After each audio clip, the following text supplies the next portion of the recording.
to diversifying the curriculum is really with the faculty.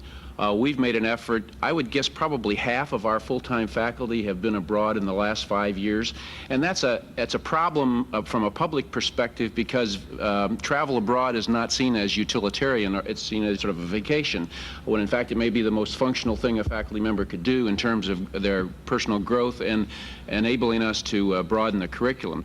Dr. Schilling, you've had some interesting things happening on your campus.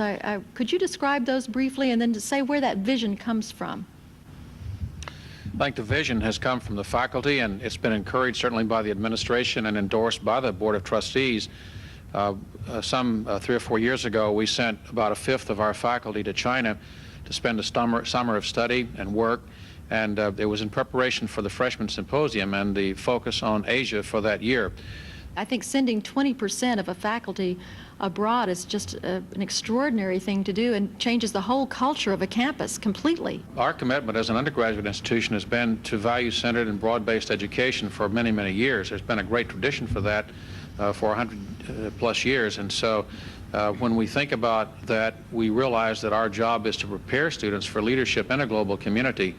And if that is true, then it's important for us to develop an ambiance on campus which is truly an international ambiance.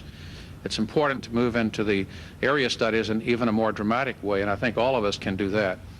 I'm indeed happy that Dr. Schilling's institution has been able to do that. I think those of us in public education have tried those type of activities, but have been confronted with some pretty serious obstacles, primarily from our policymakers, the governor's office, for example. To send a faculty member to Germany, for example, we have to go through 3 or 4 levels of consideration before, and the governor has to sign personally that the person can go and use state funds for that kind of thing. So if in fact we're going to be doing more about international education, there's some very fundamental changes that have to occur.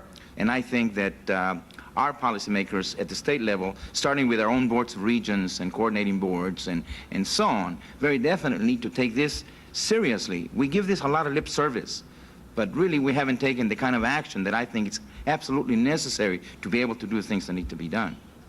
It's vitally important that faculties be able to travel, to visit laboratories overseas, and have overseas visitors come to their laboratories to do collaborative projects. With the reemergence of Europe scientifically, with the Far East becoming a power scientifically, that's becoming a two-way traffic, and it's vitally important that we keep the traffic going both ways.